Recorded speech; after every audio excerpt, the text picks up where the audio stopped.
Two of us got top 4 this week. One of us did not. And we're going to talk about our decks this week at Full Grip Games League. We are also going to spend time talking about our strategies for updating our decks, making techs, and maybe help you guys in your journeys of updating your decks and planning for your locals. So stick around till after our league discussion to hear those strategies from us. And yeah, welcome back to episode 2 of the Gym Leader Chat Lounge podcast. And I am joined by my co-hosts, Tony Saia. What's going on, everybody? Welcome back. And Jon Patterson. What's up, guys? And guys, now that episode 1 is out in the world, this is a real podcast. How are we feeling? I'm amped up, The feedback for episode 1 through the roof. Many are calling it the best podcast that they've seen of 2026. So yeah, big things to come. Yeah, really cool to see all the comments from you guys. Loving it. No haters in the comments yet, but we'll see. Yeah, I'm just super glad that we are finally able to get this up and running and get you guys a second episode on time. We are doing this weekly, and they are going to be posted every week, Tuesday morning at 7 a.m. That is going to be our schedule. You can find us on YouTube, Morse Makes. You can find us on Spotify and Apple Podcasts as well. And I am working on getting it up on other podcasting platforms. But for now, those are the places you can find us. And we appreciate everyone who listened to the first episode, followed, liked, left a comment. And already planning for episode 3, we want to hear your guys' GLC hot takes. We want to read some GLC hot takes and discuss them, agree with them, call you crazy, maybe share some of our own hot takes as well. So please leave a comment on Spotify, on YouTube, tweet me on Twitter, tag me on Discord, whatever you want to do. What's your GLC hot takes? Do you think fairies should be banned permanently because it's so worthless, or do you think that we should give it the respect it deserves and add it to our badge card? There's only 10 types. So yeah, stuff like that. Leave a comment. We want to talk about it.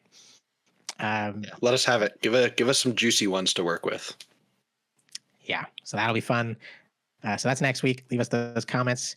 This week, we've all been playing in some webcam tournaments. I actually won a webcam tournament today. Before recording this, we recorded on Saturday.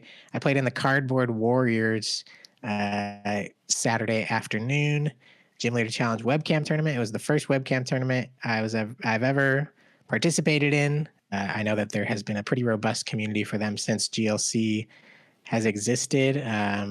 But yeah, it was really fun to play. I went 4-0 with Garbodor. I just played Hunter's deck that he won at Full Grip a couple weeks ago.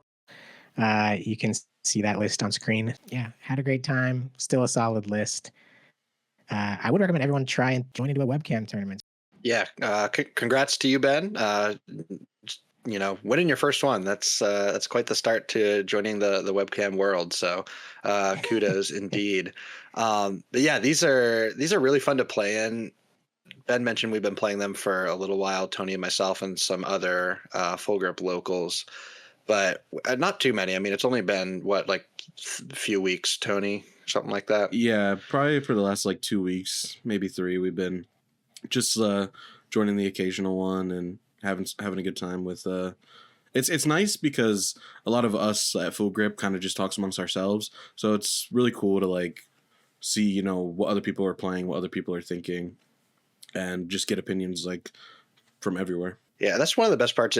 They really are like locals just in front of a camera because you finish your game and your webcam, camera Discord area, and then everyone just kind of piles into another and you end up watching all these other games. So it's not just you getting practice, you get to see other people playing different decks, and that's just really interesting. So yeah, the webcams are a lot of fun. Yeah, and they're all free. So that's a huge selling point as well. You can do it from the comfort of your home. There's crazy snowstorms in Ohio right now. It's 2 degrees outside. So we don't want to, less incentive for us to drive however far it is to meet up at the shop, it's like we can just hop on the webcam. So that's what we've been doing. If you're interested in joining some webcam tournaments, you can find them on the Cardboard Warriors Discord server, or you can go on to play.limitless, where, a lot of people host standard online tournaments through TCG Live. There is also a filter for Gym Leader Challenge, and Tony is showing on screen here. If you go to upcoming tournaments on play.limitless, you can add Gym Leader Challenge format filter and search that way. If you hit apply selection, it'll show you the currently scheduled webcam tournaments. And if you click into them, they'll give you details on how to sign up, where to go. They are played on the Discord servers. The two main places, like I said, are Cardboard Warriors, and the other one is the Turbo Blaze Discord. So shout out the Turbo Blaze team. They run a YouTube channel where they also stream most of their webcam tournaments. And then, so if you want to click on one of those, Tony, we can, you guys can kind of get a glimpse of what it looks like to play webcam, what the setup is. Just a simple webcam or iPhone camera pointed down at your desk, so that your opponent can see the board. And yeah, this is their live stream of the tournaments. So they do those every Saturday night on Turbo Blaze. You can watch live, you can play for free. And from the kindness of their hearts, they're always giving away like GLC bling cards, gold cards, full art cards. I won 2 full art Pokemons in today's webcam tournament, all completely free. Kindness of the people's hearts. So shout out everyone who hosts those, and really appreciate this resource. Yeah, my first one I played in, I think I lost all 3 of the games that I played, but I won a raffle, and a Pokeball pattern Rotom showed up at my door a few days later. So yeah, really great community to get involved with either of these webcam tournaments. So definitely give it a try or check out one of the streams. Yeah, and everyone's super nice about it. Like I said, I just played in my first one. Finished the game, and everyone had a great attitude. It's almost friendlier than Full Grip. Yeah. In addition to winning the webcam tournament, I did also win the Full Grip League this week, and so finally got my second badge. John, why don't you break it down what the meta looked like for us? Yeah, so this week, actually looking a little bit different than you guys only saw last week, but the past many weeks here. In fact, this was the first time in 15 weeks that there were no psychic or fighting in the top 4 decks. That coincidentally lines up with when Mega Evolution released, and fighting got a lot of the really strong cards that we've talked about. So this top 8 obviously being flooded, pun intended, with water decks. We have 4 water decks in this top 8.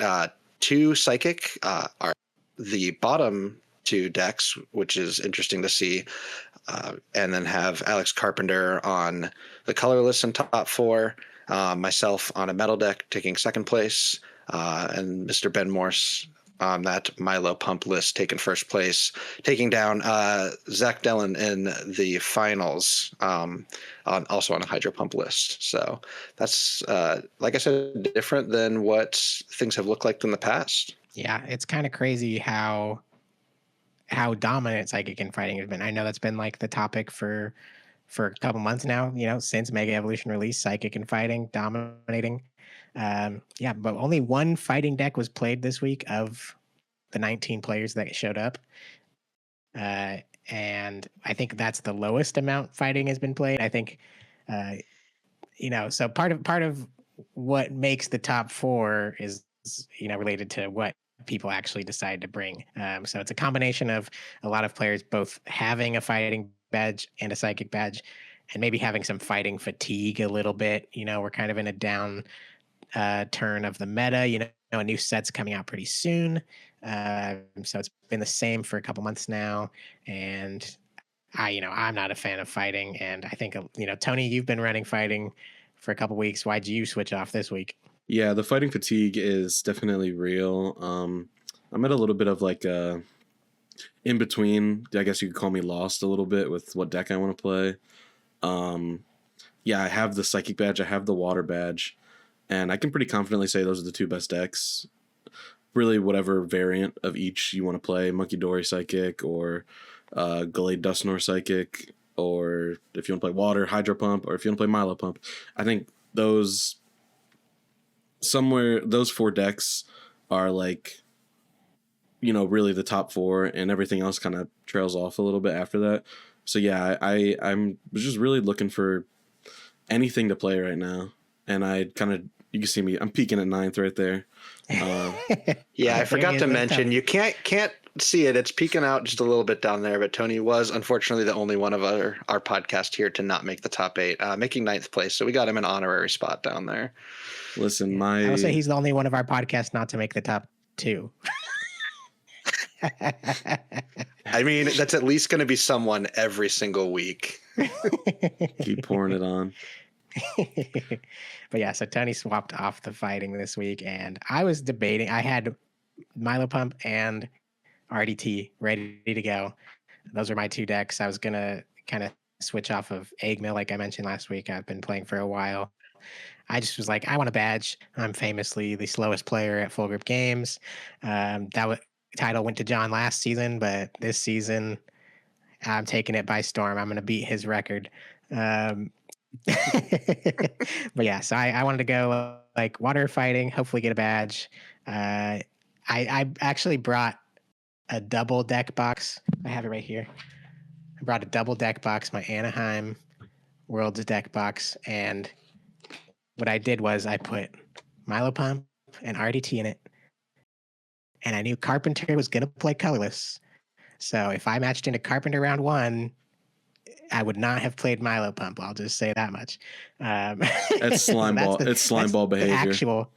That's the actual big brain meta tech of a local league is come with 2 decks, guess what you think your opponent is going to play, and choose the type based on your round 1 matchup.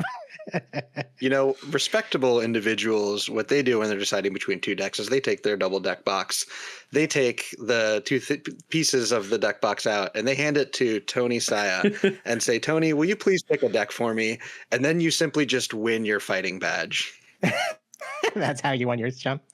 It is indeed. That is exactly how So credit to Tony for that. Yep. Shout out Tony, helping everyone but himself. Yeah, even when I'm not winning, I'm influencing others. That's right. But Tony certainly helped himself this week to some grass, which was not an Eggmill deck like Ben was talking about earlier. Tony, why don't you tell us about the grass deck that you played this week?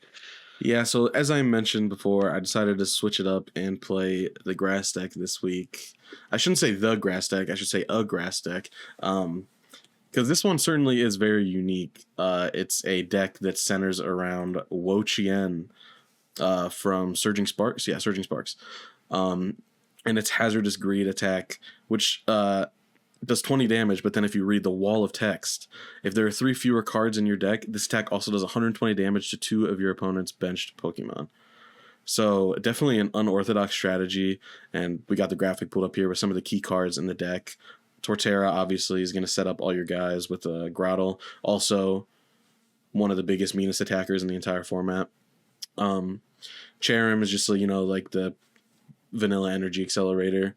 Flows good with everything. Get your guys set up. And then the Beautifly, stage 2 Pokemon that lets you draw until you have 6 cards in your hand, which is an obscenely busted ability that I think a lot of other types would really like to have. The issue in Grass is that a lot of your most powerful cards are also evolutions. So finding space for, another stage 2 line in your deck can be kind of difficult at times. But basically at the core strategy of this deck is go through your entire deck, play cards like Hapu, play cards like Explorer's Guidance, play cards like Pokestop, get your deck as thin as possible, and set up for your Wo-Chien turns to take your prizes in lumps. Take 2 at a time.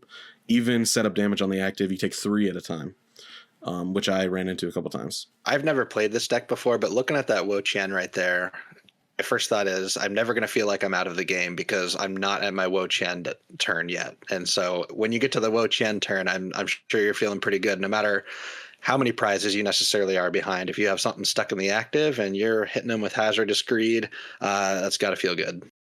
So long as you're not down like 6-1 prize cards, yeah, you can really easily make a huge comeback with the deck.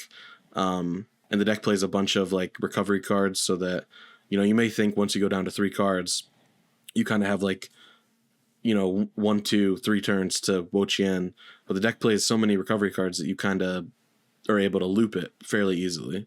Now, the first time Carpenter told me about this deck, and I think Z-Man online on Discord and Twitter was the original person who came up with the idea. So shout out Z-Man. Alex is kind of the only full group local that was playing it last year. Tony's kind of adopted it as well. He thinks it's super fun. But the first time I saw it, I was like, okay, like Wo-Chien's cute and obviously it's really strong. But like, how often are you actually like? How many games if you're playing? Say 7 or 8 rounds, 7 or 8 games, like how many games are you actually getting to Wo-Chien? Like in my head, that number would be like 50% on like a good day, like half the time you're getting to Wo-Chien. But I think I've been proven wrong that it's actually a lot more consistent to get to Wo-Chien than that. Like, what are your thoughts, Tony? Yeah, it's definitely, I mean, the deck is fully built around the Wo-Chien. And unless some games you win with just like raw Torterra pressure, because this deck, the deck's not very good at like trading back and forth. You have the Tropius and the Zarude, which can kind of help, but you're really setting up for your Wo-Chien turns. So a lot of times if you don't Wo-Chien once, twice, you're not winning the game. So I found that playing the deck, you're actually setting up for the turns like pretty efficiently, and you're pulling it off, I would probably say 75% of the time, 80% of the time. Which is really impressive to go through that much of your deck. But I know Carpenter said like on a recent week, he's been playing it on Webcam. He said he's gone from like, he'll start a turn with 20 cards in deck and end it with a Wo-Chien attack with 3 cards left in deck. And that sounds crazy to hear until you see it happen. But you do the math and it's all there. Say like you play your hand down, you draw 6 cards with Beautifly, you Hapu the next 6 cards, you hit Pokestop, that's another 3 cards. You're also thinning cards out with Battle Compressor, Pokemon search cards, energy search cards. So on top of drawing those like 15 cards I just mentioned, you're also thinning out cards with items and stuff. So it's much more feasible than you'd think once you actually start playing the deck. I don't know what your thoughts are on Wo-Chien as a strategy right now into the meta, because it is a bench snipe Pokemon, and a lot of people might be teching for things like Ting Lu. So did you run into any of that this week? I didn't run into any bench barrier this week, actually, which pretty thankful for. But yeah, in this deck, we kind of had... Oh, my bad. We kind of had the Silent Lab Lusamine package to deal with the bench barriers. And those cards never came up, obviously, because I didn't play any matchups with bench barrier. But I'd be really interested to see how those matchups would go if you get use out of the Silent Lab or the Lusamine. Yeah. So what ended up being your downfall this week then, if not the bench barrier? Some of my own stupidity, definitely. Classic. Yeah. Classic. I'll go ahead and run through my matchups now. Round 1, I took the win, and I played against Turbo Dragon deck. Played against Charles, really nice guy. Actually mentioned that watching our podcast, watching episode 1, inspired him to come out to GLC that night, which was awesome to hear. That put a smile on all of our faces, and we're glad that we can have some sort of influence, Get everybody to come play GLC. Charles. Shout out Charles for sure. In those IRL reviews. So yeah, I played against Turbo Dragon, and they kind of just had like a it was a weird start. They had like a Peony, and I was kind of shaking my boots, but after the Peony, the deck stifled pretty quick, and I was able to set up Torterra and kind of go to work, Round two, it was the big one tonight, where I made big oopsie, played against Jack on Garbodor, and I was kind of getting steamrolled, fell behind really quickly, Just kept getting boulder attacked and knocking out the active, but I wasn't really getting disrupted all that much. So eventually I kind of came to that turn that Ben was mentioning where, you know, you got like 20 cards, maybe a little less in the deck, and you can Wo-Chien out of nowhere. And the game completely flipped on its head, and I want to say it was like 4-2 prizes after my first Wo-Chien turn, maybe like 3-2. And some weird stuff happened after that. But basically the game boiled down to the last turn. It was 1 prizes to 2 prizes. I had 2. I went to 1, attacked with Zarude. I owned my opponent to 1. They only had Boulder on board. They had to hand match. So I was like, okay, I'm going to Ion you to 1. I'm going to Turf Field for Roserade out of my deck. And I'm going to just like stack as many cards as I can in my hand. Now, the thing about Zarude is that you have the option to return all the energy cards to your hand, which would have buffed my hand size even more. However, for whatever reason, I was scared of some sort of gimmick hand disruption that just was not feasible, and I didn't realize. So Jack ended up drawing Sinlin, which is the absolute perfect card to hand match to 4. And I lost the game. Yeah. It was that feels terrible. It was pretty rough in the moment, but I got over it pretty quick. The next round I played a Hydro Pump deck. I got absolutely washed by Wailord. This deck actually has no way to one-shot a Wailord, even though you play Torterra, you don't play that many evolution lines. So yeah, if they get a quick Wailord going, it's wraps. Round 4, I got my revenge against a Garb deck. It was kind of the exact opposite of my game against Jack, where I actually got a quick attack, except I was attacking with Wo-Chien, the second attack, which was 130 and mills the top 3 in my deck. But I just kept going through their guys, and they never really had a chance to set up. Disruption at the end, my board was too good. Was way too set up for any kind of comeback to happen. And round 5, kind of the same. I got to, start attaching to my guys and beat a fighting deck. They never really got set up. So sometimes you just got to get lucky with your matchups. Hope your opponent bricks. Yeah, and there's a lot of whales in the field, so yeah. In rounds like 4 and 5, it was crazy. We're looking up and down the tables, and it's like, man, there's like 4 water decks up here. This hasn't happened in months. No fighting in sight. Carpenter playing colorless at 3-0. Where's all the fighting? We're like, at that point, we were like, where's the fighting decks? Like, why did no one play fighting? Carpenter, we're just going to let Carpenter walk into a colorless badge with no fighting decks at the top tables. It was crazy. But Fran saved the day. Fran beat Carpenter in round 4 with a big whale. It was awesome. I don't even know what happened. I don't remember, but she won. That's all that matters. I think something like Carpenter was like 1 card away from drawing the Guzma he needed to like knock out something important. And then I think Fran then top decked a Guzma of her own to win. Yeah, there was. Yeah, she got hand disrupted. I owned it to like 2, and then I think top decked the Versus Seeker. So it was like Alex didn't get the draw to the card he needed, and then Fran did get the draw to the card she needed. Beast mode. Bodied. Let's go, Fran. Absolutely bodied. Shout out Fran. But yeah, so anyways, Tony, nicely done. Are you going to stick with this deck next week? Or keep it in mind? I'll definitely keep it in mind. We got another store we go to on Tuesday for locals, and I might play it there. See how it feels. Made some changes that we'll get into a little bit later on. But yeah, it'll be in the back of my mind. It's definitely a good way to play grass. Very fun deck. Probably the funnest GLC deck I've ever played, to be honest with you. But yeah, really unique strategy. Yeah, it'll always be in the back of my mind for sure. Very nice. All right. Am I up next? Yes, you are. I believe so. There it is. I am victorious with the Milopump deck. 2 weeks in a row, Milopump gets a badge. Last week, it was Carpenter. And I was like, that seemed pretty good. I'll take that. And especially like talking about it on the pod as well. And we were going through like his write-up of his matchups and like the plays he was making. I'm just like, yeah, it seems really strong into the meta right now.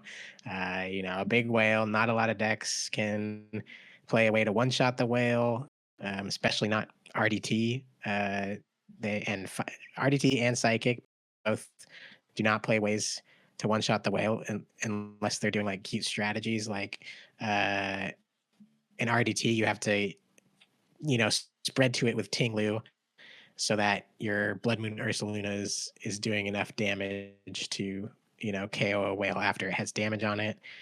And then in Psychic, the best way for Psychic to KO a whale is if they play Dusknor to like add the 13 damage counters on it and then KO it with any of their attackers, Wobbuffet being the best one because it shuts off your abilities at the same time.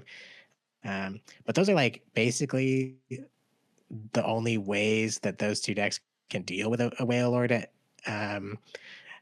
So that's what makes Water so strong still, even though it's like, I would say just behind those two types, the Whale Lord is the linchpin that keeps them all together. So when we were talking about how Alex won with his deck and he was using Milotic to, when you evolve it, you can use its ability to get any card from your discard pile back to hand.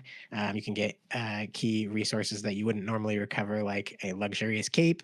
You can get any supporter again, so you can do it like 3 times with the Versus Seeker. You can get like splash energy or reversal energy back to get those quick whales. You can get anything like that. And I think since, like I mentioned, strategies to deal with the whale involve putting damage on it, looping Mallow and Lana or Rough Seas just seemed like a really strong play into the meta right now. And sure enough, it worked for Alex last week, worked for me this week. I did make one single change, which is the Baskia Legion, which we talked about last week. Alex would have liked to add because the Basculin ends up sitting on his bench for so long. And that definitely I just wanted to come into this week and be like, well, I'm going to try it with the Basque Legion. I cut the Evo Soda.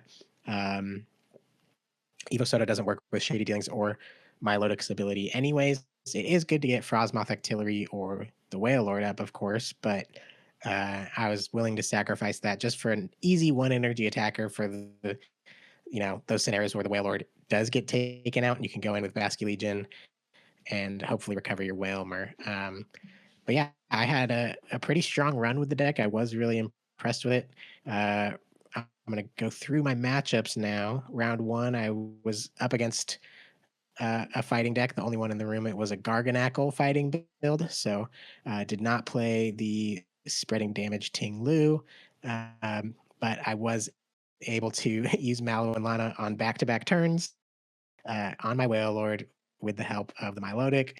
And that just kind of they were powering up the Blood Moon. They were doing damage to my Whale Lord and trying to power up their Blood Moon. And I was, it's very telegraphed. I know that's what the the strategy they were going for was. And yeah, just being able to leap the Mallow and Lana was just too little too late at that point for them. Round 2, played against the Dwixty, which is the Gallade Dusknor Psychic deck. I went first and I actually just attached past to Feebas, which has 30 HP. And I was sweating because Jack had his Mew active, Mysterious Tail. It has an attack that does 30 damage for 2 energy. And he attached 1 energy to it, played his hand down, lilies for 8 new cards. And if he had found Dimension Valley, then he would have won right there to kill my Feebas for 30 damage. So I was sweating and crossing my fingers that he whiffed the D Valley, and thankfully he did. And from there, I was able to just set back up, get the Whale Lord going. He did put Wobbuffet active, which was a little annoying. I manually attached to my Wishy Washy over the course of like 3 turns while he was setting up his own board behind the Wobbuffet. So that was fun, but we got there. Round 3, played against... Talk about a run being on a knife's edge, man. Doesn't get much closer than a 30 HP Pokemon active with their active can do 30 damage. That's right. And what's funny is in the webcam tournament today, I did that to my opponent. My opponent had Budu active, and I had barrier attack Necrozma, which does 30 for 2, and I Lilies for 8 into D Valley. What a sack, dude. Ben Morse becoming the very thing that he feared. What a Exactly. sack. It was hilarious. Yeah, sorry, Mickey, but yeah, I was like, one time D Valley, please, and we got it. It was sick. Not against me though. Yeah, definitely not against me. Don't do that. Yeah, so round 3, I played against JD, who had a really cool Dark Hydreigon list, but I had turn 2 Wailord. And similarly to the Psychic and Water, or Psychic and Fighting decks, Dark has no way to one-shot the Wailord really, unless I, put 5 abilities in play with like his Weavile's attack, which like I wasn't going to play into. And once again, I did back-to-back Malalanas on my Wailord after getting Wailord up to turn 2. And so the fact that I was doing the back-to-back Malalana multiple times, across multiple games, like just showed me while I was playing it just how powerful the Milotic is and this archetype is, and just relying on your big guy is just so strong.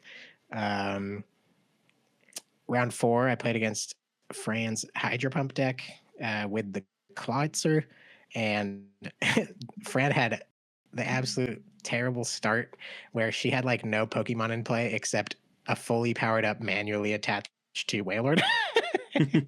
And so that was like really interesting, but I did like 2-shot it. She had like nothing else really going on. She did eventually find some more benched Pokemon, but once I got my Wailord up after knocking out hers, like it was just over from there. And then in the finals, I was the only 4-0 at this point, and I was paired into Zach, who was 301. So a tie or a win would have guaranteed me the badge. If Zach had won, it would have guaranteed him the badge. And we did end up tying.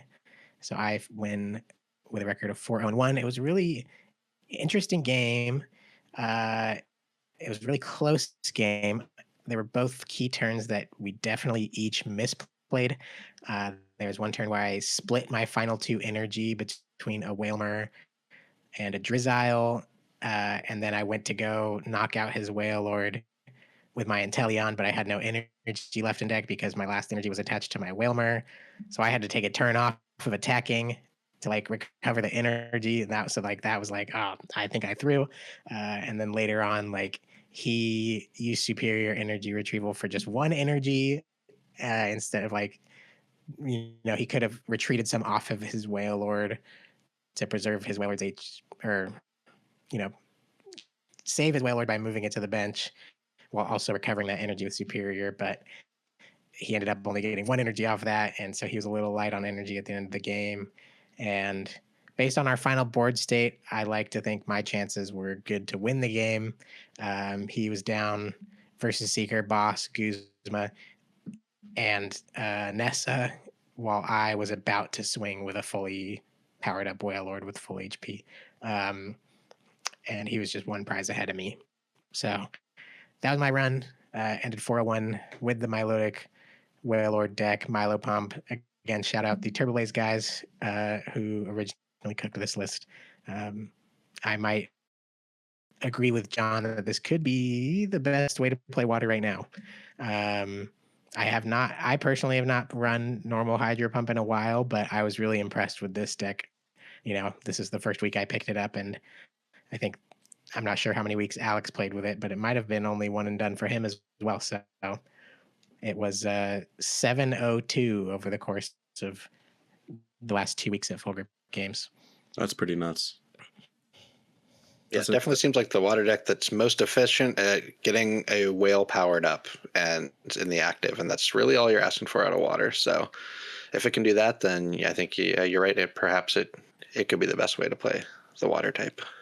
Yeah, I agree.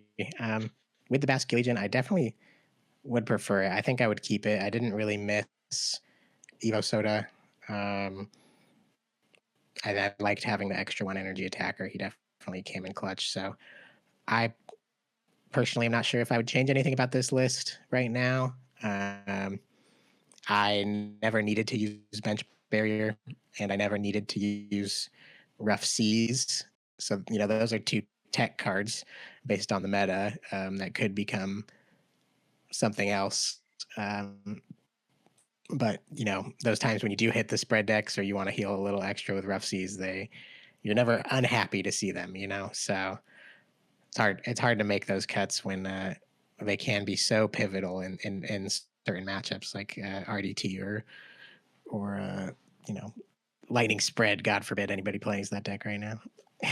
Dead deck. You don't even gotta worry about it. Yep. And so I ended up sharing my run before Jon. Yeah, just wanted to share me and Tony first because Jon's going to talk about his run, and then it's also going to segue into our second topic of the night, which is just about making those deck changes, the deck list changes, the techs, things like that week to week. How to improve your deck week to week to hopefully get closer to winning that badge. So, Jon, why don't you go over the deck you played this week and your run, and then we'll get into those deck changes.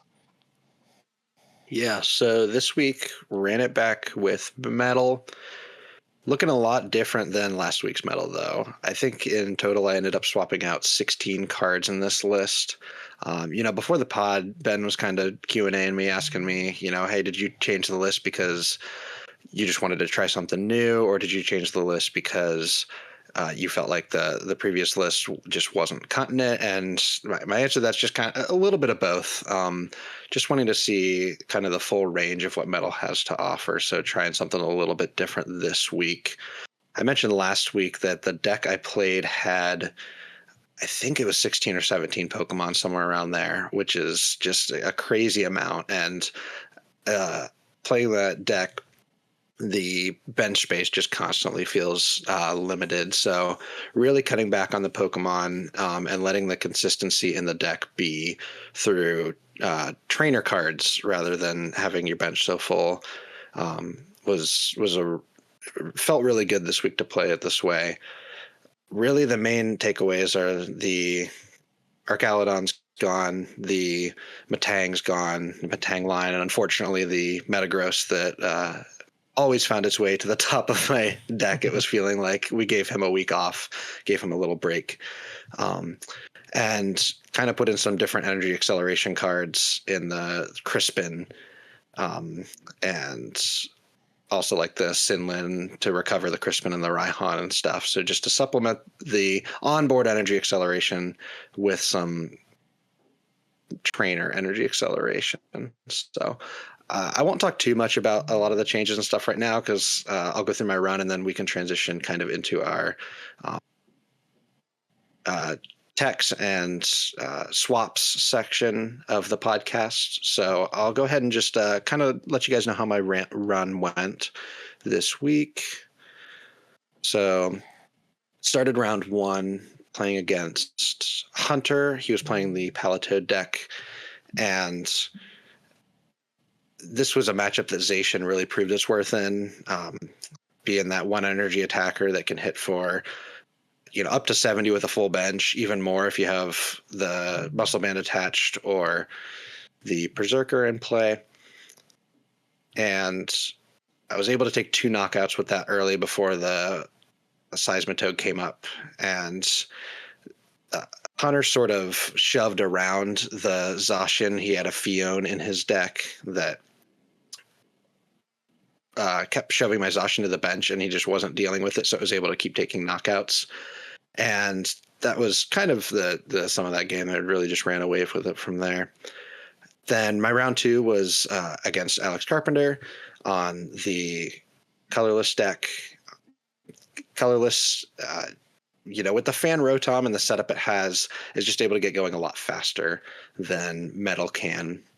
And so the turn 1, going second, he got the fan Rotom and basically a full board setup. And there really was, again, I didn't have crazy exciting games with any interesting stories this week for the most part. But he was just able to run away with that. because you got going a little faster than I did. Really utilizing that Swallow card that takes an additional prize too in the matchup. So the Swallow, it has an attack for 50 damage for 3 energy, but the Ancient Trait ability allows it to take an extra knockout if it or take an extra prize if it takes a knockout with one of its attacks. So that was really strong, and he was able to take that game. Round 3 ended up playing against the Poison Snipe deck, a Poison Grass Snipe deck again, because I played against this on stream last week. Some changes to the list. It was interesting, had a Ledian in it that allowed it to gust a Pokemon with 90 HP or less into the active. And with that poison damage, it was able to kind of gust up some bigger guys at some points too. So it was an interesting build. I was stuck in the active poison for quite a long time during that game. Then round 4, this was a little bit more of an interesting one. I also played Jack in his Garb Psychic deck. He got the Garb lock up pretty early, which stunted me. But fortunately, I was able to sort of through manual attachments and getting an attacker set up, get swinging. And there was a turn where Jack had an ample amount of tools in their hand and decided to, attach to the Garb to get the Garb lock up, but also had a Lux Cape and a Fighting Fury belt, and made the decision. It didn't really matter, and he just decided to attach the Lux Cape to the Zacian and the Fighting Fury belt to the Mewtwo, I believe. And he told me after the game, he was like, I just wanted to get him down because if you have a field blower turn, you can't field blower them all. Basically kind of blitzing me with tool cards. The thing that saved me in this game when I was able to catch up in prizes is that because Zacian is a fairy type in the video game, it is weak to metal, and this is something that Jack unfortunately did not realize when he was placing these tools down, and in places that they didn't particularly matter which was where. He just happened to get unlucky and placed the Lux Cape on the weak Pokemon, not realizing it. So my eyes went wide with that when that happened, realizing what had just happened, and a turn or two later I was able to gust up the Zacian, knock it out with the Heatran for 2 prizes, putting me in the lead and letting me take the game from there. So yeah, thank you, Jack. Yes.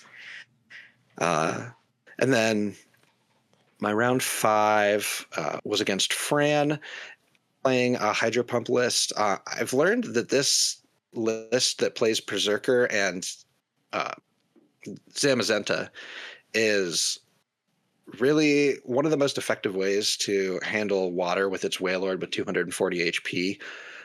And that's really what happened when Fran was starting a little slow, but when she finally got her Wailord up, I was just immediately able to bench Zamazenta, Metal Patch, Metal Links, attach for turn.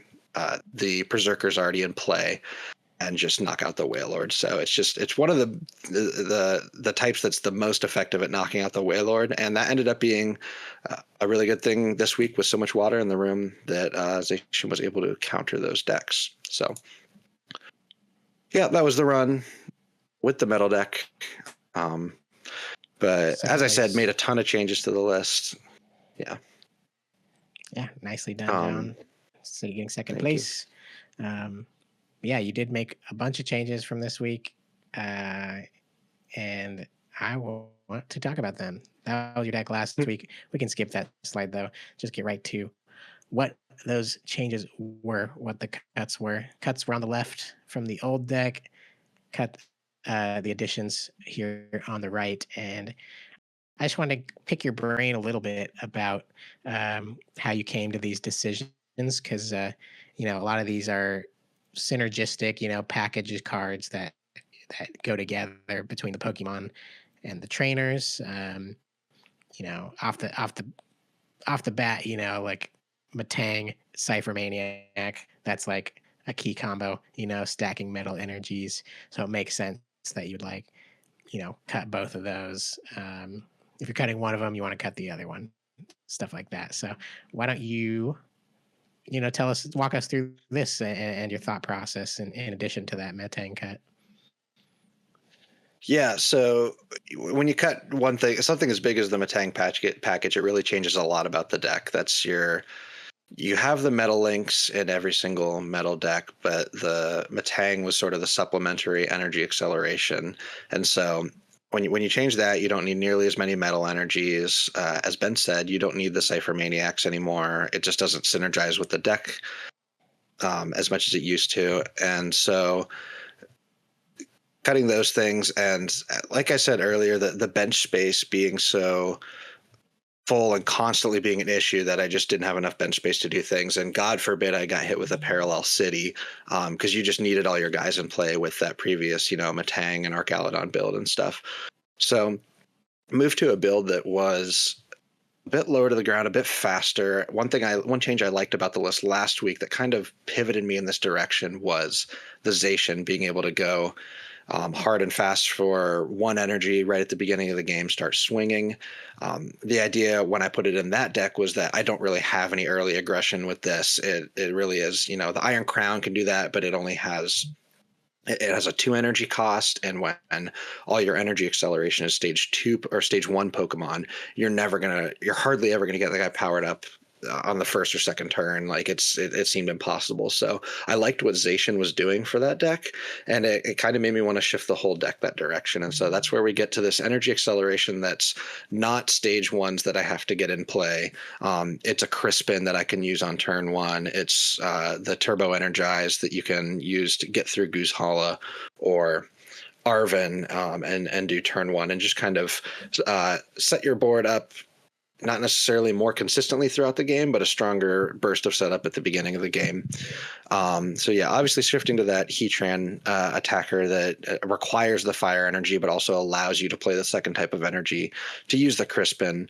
Getting the special energy there in the Prism energy that acts as that fire energy, but also a target for the Guzma and Paula if you're lucky enough to have that in your opening hand.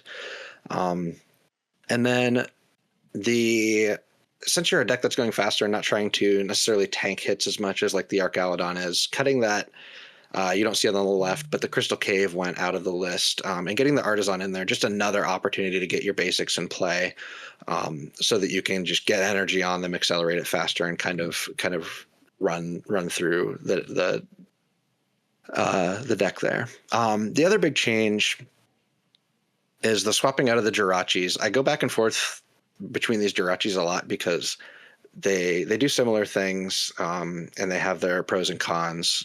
The Jirachi I was using, the Amazing Rare, only digging down to the top 2 cards of the deck and picking one just really isn't enough to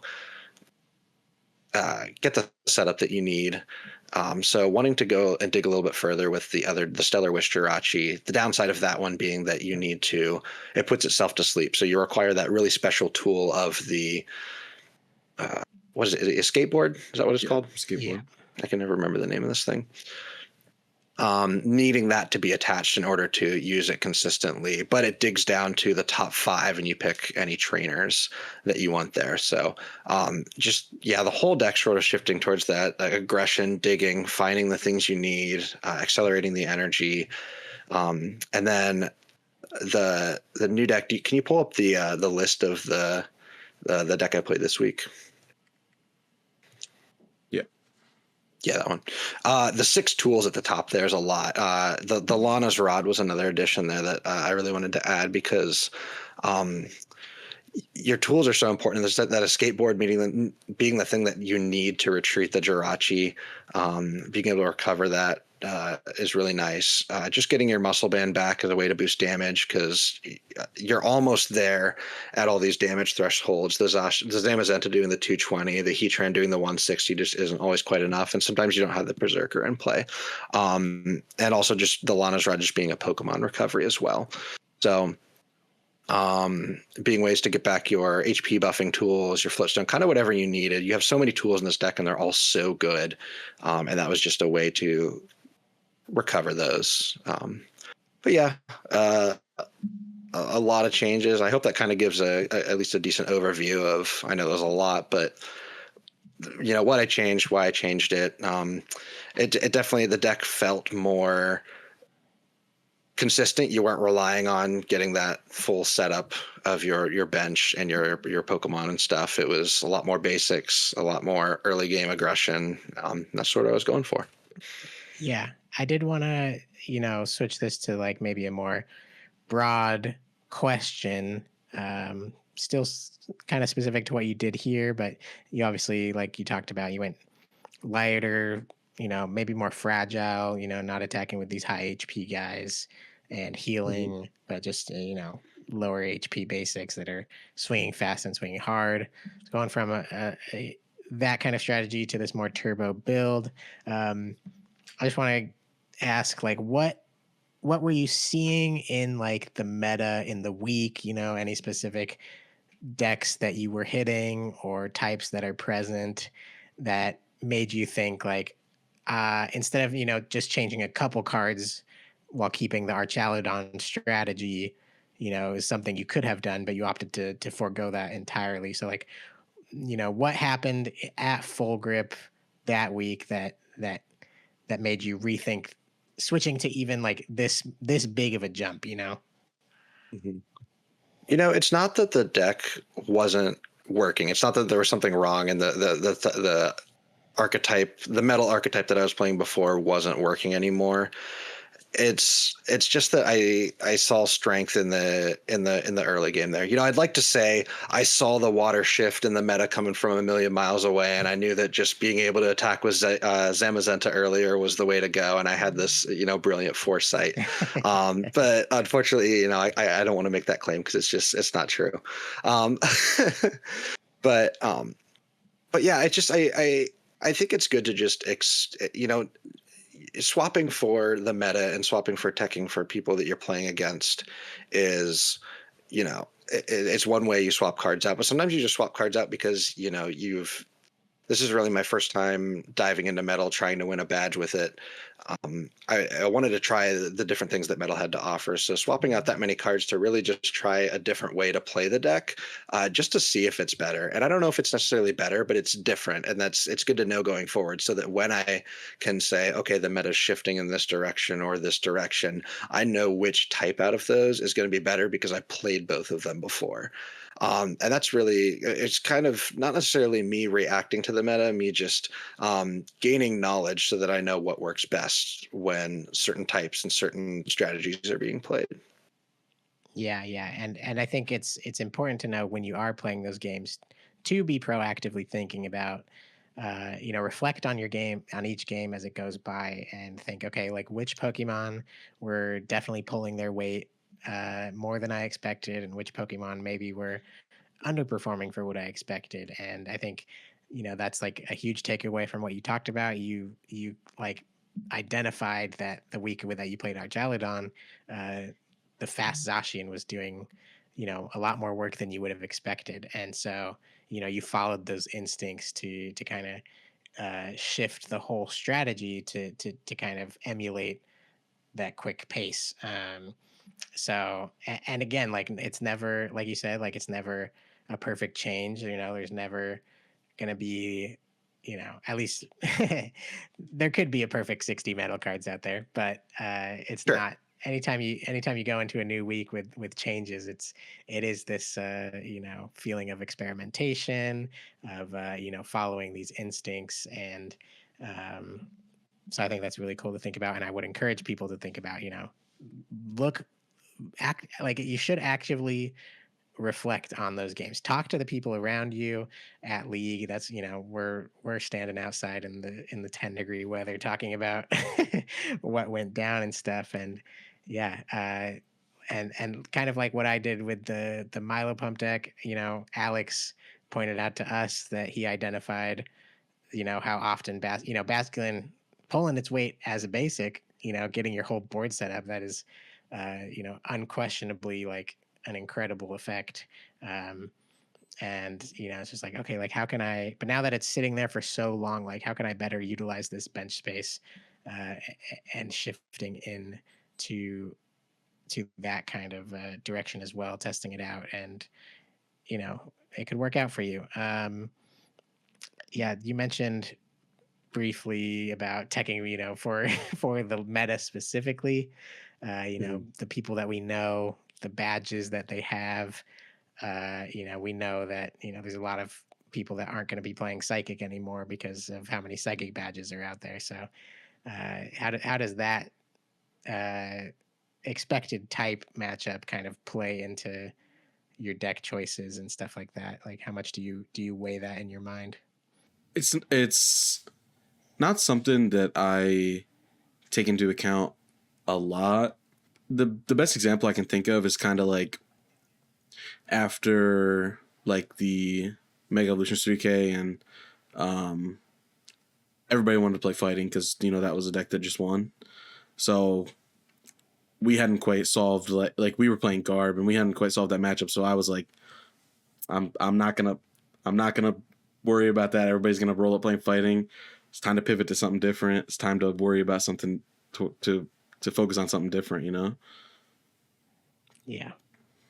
Yeah, so sometimes swapping completely to to something new is the strategy it's called for. Yeah. Um, There's one person I think about often is Tom Headley with his fire deck. He's a more recent Mhm. addition to the GLC squad at Full Grip, and he was running fire for a long time, and he was super outgoing and asking for, after every match he'd lay out his 60 and be like, all right, tell me what you think. Every person he ran into, tell me what you think. What can we discuss? Like, what happened to that game? What could we swap out here? So uh, using the community as a resource is great.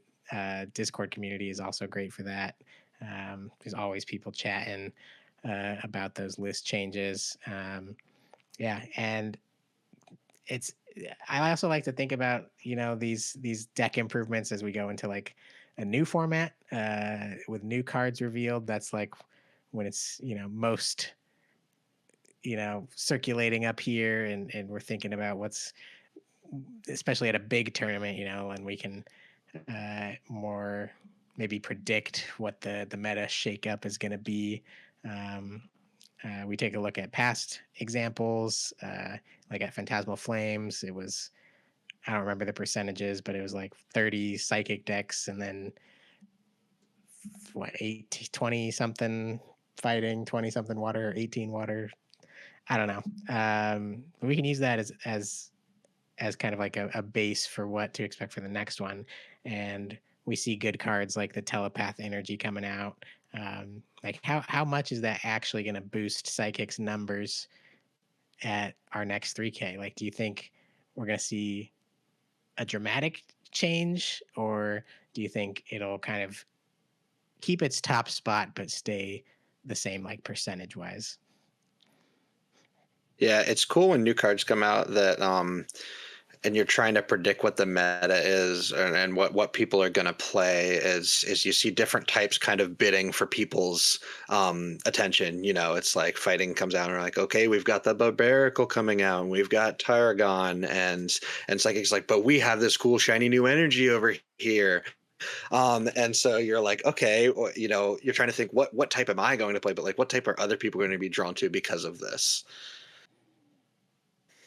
Yeah, something that interesting that I wanted to like touch on is the fact that we're having like for the past 6 months or so and going into the next sets that are coming out, the kind of um like grapple is naturally leaning towards fighting versus psychic, and it's really awkward because like type advantage and that because like psychic should natural. I mean, a lot of the new guys are weak to grass now, but Dogi's the best attacker in your entire card pool, and it's weak to psychic, so it's really hard to um measure the power level against each other when like psychic should naturally just have a better matchup against fighting.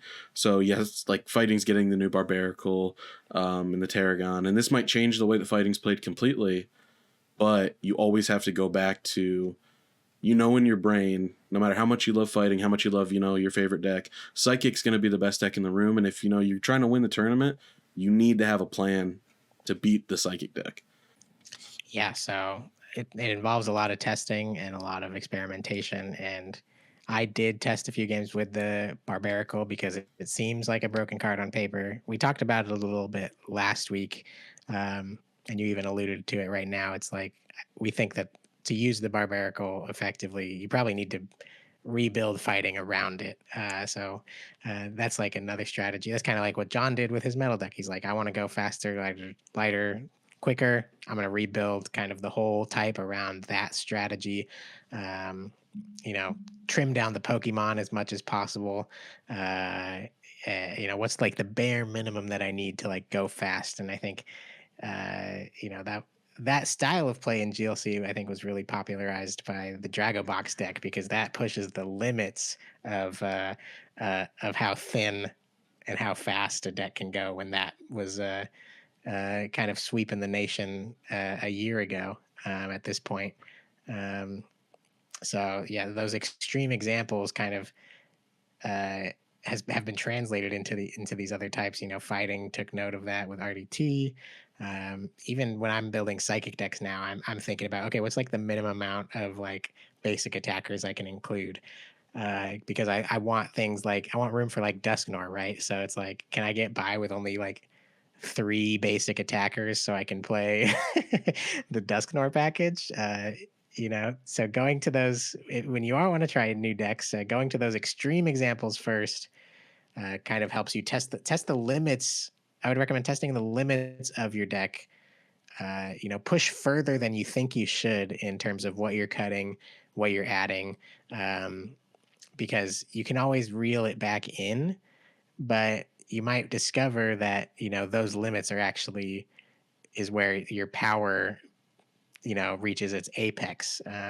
Something that I've heard Azul say on his streams for standard is, a lot of people will say like, oh, like you just need to make your deck as consistent as possible. And other people will say like, well, you need to play the most powerful cards as possible, or like the strongest cards. And I think what Azul says, I don't remember the exact words he uses, but he says something like the peak power level of your deck is somewhere is some combination of like consistency cards and strength cards, and there is a point like where those two lines meet that like is like the exact like apex of how strong a deck can be. So I have been keeping that in mind when building. It's like, take away consistency cards to put in power cards. Are you still able to accomplish your goals? And finding that balance is something to think about when you're building decks. And Tony, I know that you were saying you were going to make some changes to your Wo-Chien deck with Carpenter. So like, what are you thinking after playing this past week? What were some of those weak spots you noticed, and how you noticed them, and what you want to make up for? Yeah, so like we mentioned before, this I borrowed this deck completely from Carpenter. It's kind of not his idea originally, but I would call it like one of his pet decks, something that he focuses on. So of course, after I played it, he was kind of asking me, what were my thoughts, what I would change about the deck, and yeah, just my overall thoughts on the whole thing, and pull up the graphic here. We had 2 ideas in mind, actually.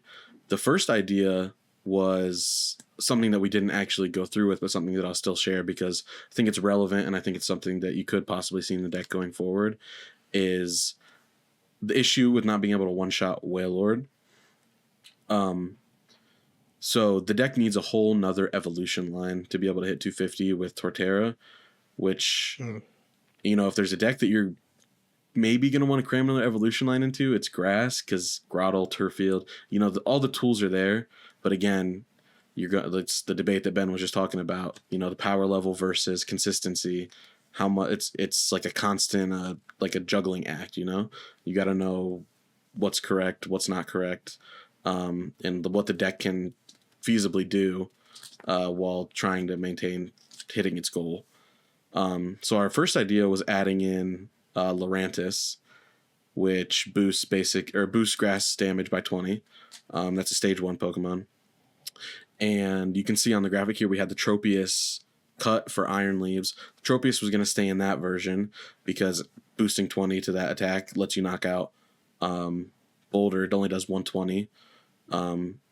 But being able, like, 120 is relatively weak, but 120 for 2 on a revenge attack, pretty decent. Kind of just like the best that Grass has for 2 energy. But again, you got to have a plan for the best decks in the room. And if you're not knocking out an Iron Boulder, maybe it's time to rethink, do I need to cut this Pokemon entirely? Do I need to add cards that let me hit that plus 20? So like I said, it's exactly the same as the Berserker in John's list. That plus 20 Berserker is in there to, something like Iron Crown can hit the 140 as well. That's a really relevant damage buff there. So same thing here. I like that thought though. You do want to think very specifically about the numbers you need to hit, and are you hitting those with enough consistency, enough guys on your team, to keep up in the prize trade. So yeah, keep going. Yeah, so like I said, that plan, the Lurantis with the Tropius, while something that could be explored further, is not what we are opting for at the current moment. We decided to cut the Tropius just 1-for-1 with Iron Leaves, which also has a revenge style attack for 1 extra energy, but it does 160. So you're knocking out key attackers in the format, mainly Iron Boulder, but also other, attacking basics like we'll just think of Psychic, for example. You're knocking out Mewtwo, you're knocking out Zacian. Go to Water, you're knocking out Inteleon.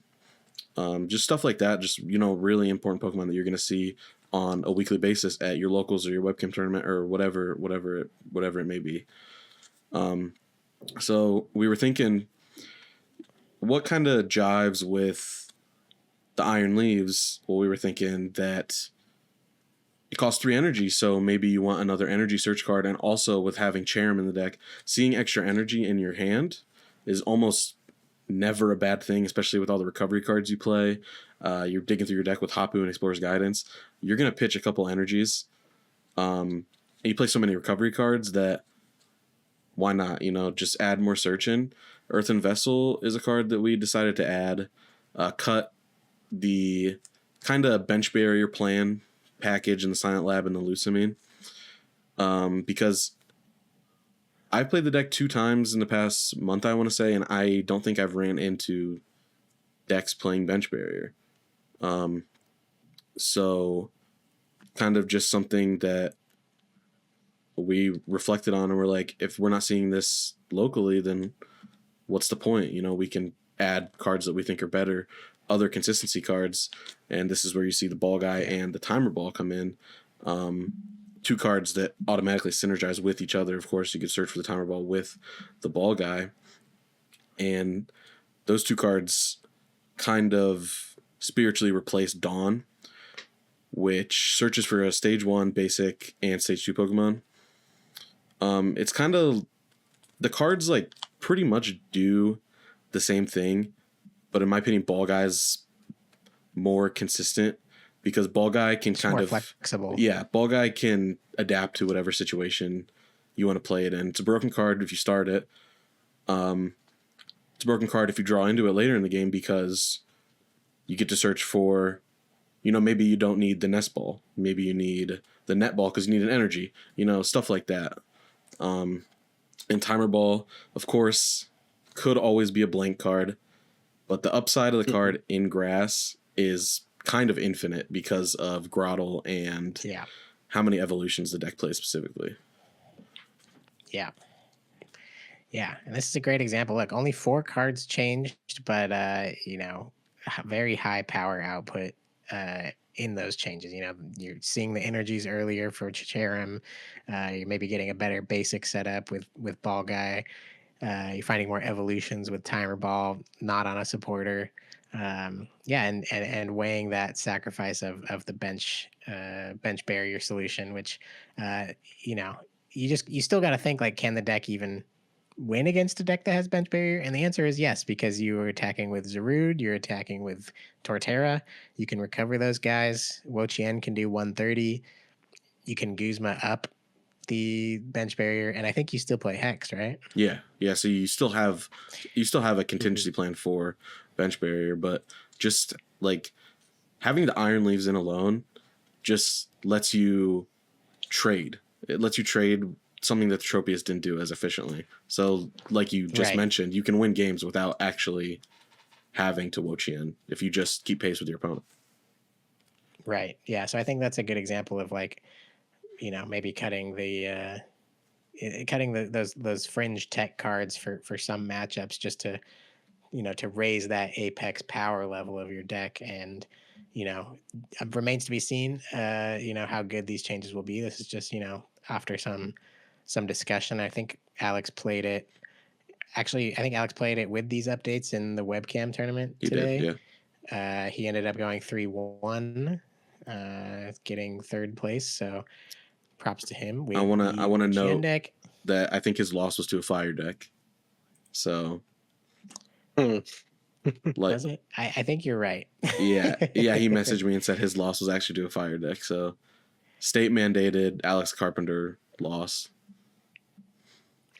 Has to be mentioned. Has to be mentioned. But yeah, so that's any kind of wrap up thoughts about how do people improve their decks week to week? What do you guys think? Yeah, I think something that's kind of brought up in Tony's discussion here, it's not only identifying the cards that you need to add and what you need added to the deck, but recognizing the weak points of the deck that are the cards that are okay to cut and get rid of. Like the Silent Lab just seems like such an important card, but if you're not seeing the bench barrier, or not even not seeing the bench barrier, but you have routes to get around it, and you don't necessarily need to like lean on that strategy as much as you thought you did. So I think paying attention each time you play a deck to the cards that you aren't using is equally as important as kind of figuring out what cards you need to add to make sure you're cutting the right stuff. It's not only the things you're putting in, it's the things you're taking out too. You don't want to hurt your deck. You don't want to hurt your consistency or your power. It's a balance in both. If you're taking out all consistency cards and putting in all powerful cards, then your deck may not run as well, even though you've got the things you need to beat the matchups that you're trying to beat. You might not ever be able to find them. So it's a fine line and it's a balance. I cut 16 cards from my list and added 16 cards because that's what it needed. Tony did 4 because that's what his deck needed. So just find that balance there for what you need to get rid of and what you need to add. So yeah, perfectly. Also just what jives with you. Your GLC deck's a very personal thing once you get to know it, It's like you're in a relationship with it almost. You gotta care for it. You gotta feed it a little, give it what it needs. It's like having a little pet. That's why they call it a pet deck. You're constantly tinkering, tweaking, things like that. And that's half the fun of the game is feeling like you're both improving as a player and your deck itself is improving, and then discussing it, making friends in the community, showing off what you got. So any last things we should mention before I wrap us up here today? Don't forget to leave your hot takes in the comments so that we can look through them and see what you guys have some spicy takes on, and we will share some of our own on the next week's podcast. Yeah, definitely. One thing that I forgot to mention earlier in the episode, today I woke up to a wonderful surprise in my mailbox. Showing it on the camera now. For our audio listeners, I'm showing my Ace Trainer reward, my celebratory fanfare that I got for earning. Ooh, show the back of it. Oh, yeah. What's on the back? Ace Trainer 2025. Ace Trainer 2025. Dude, you got to send that out to grading and then wear it around your neck. The Ace Trainer side of it. I don't know if it's going to make it that far. I'm $400, bro. eBay sold listings. Someone take already. This from me. This thing's burning a hole in my desk. Yeah. Hey, if you want to buy Tony's Ace Trainer rewards, let me know on Twitter or Discord. Yeah, DM me on Twitter. No, huge congrats to Tony. He's a multi-format fiend. You know, he's been killing it in standard and made his way over to GLC. Now killing it over here. So Tony, congrats, well earned. Thank you guys very much. Couldn't have done it without Reggie Drago V-Star. Shout out my boy Reggie Drago. R.I.P. to the GOAT, currently reigning over the expanded format. Yeah. That's right. All right, guys, that is going to do it for us here in the Gym Leader Chat Lounge, episode 2 in the books. We really appreciate you guys listening. Please subscribe, like, help us out in the algorithm. Follow us on Spotify, Apple Podcasts, wherever you get that. Share with your buddies. Join a webcam tournament. Say what's up. You know, have a good time playing GLC. And like Jon said, send us your hot takes. We are excited to see how spicy they get. That's going to do it. See you guys next time.